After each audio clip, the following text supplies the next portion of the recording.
find out what Chief Intelligence Correspondent Herridge is hearing on this story about President Trump supposedly having conveyed classified information to the Russians. Good evening, Catherine. Well, hey, James, I've been pulsing my network of contacts and reached someone on the House Intelligence Committee to ask if they had been notified of such a breach by the president sharing information with the Russian ambassador last week in the Oval Office about a sensitive source, which led us to conclude that terrorist groups were working with explosives to turn laptops into bombs for aircrafts heading into the United States. They had not been notified of such a breach.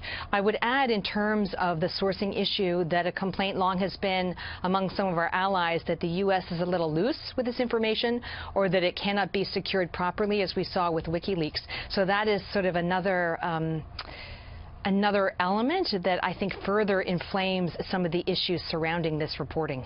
So as of now, really, it's a bit too soon to say, as Britt Hume was just telling us, Catherine, as to what kind of breach this may have been and what kind of damage it may result in on the ground, correct? Well, I think when you always approach this style of reporting, you always have to ask yourself to what degree is the central argument or element based on anonymous sources, and to what degree is that claim rebutted by individuals either on the record or also through anonymous sources. And what jumped out at me through the Washington Post story is that the central allegation is based on unnamed sources, but there was an on-the-record what appears to be a response from the National Security Advisor saying, I was in the room, we talked about the threats facing the United States and aviation, but at no time were confidential sources or methods disclosed.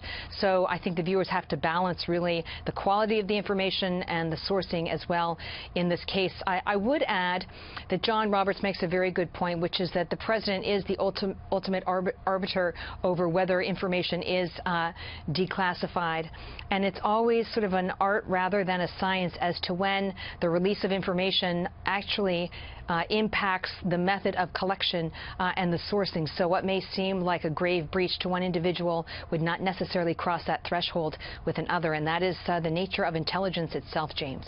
And Catherine, very quickly, just to follow the logical thread of this article, if it's to be accepted on face value, if the Russians learned of a potential intelligence stream for the United States somewhere in the Middle East concerning the theater where we're fighting ISIS, what would they do about that necessarily? Well, I think you can look at this in two ways. One is that if Russia really is a partner in the fight against the Islamic State, then it's not clear to me how much of a breach it would be.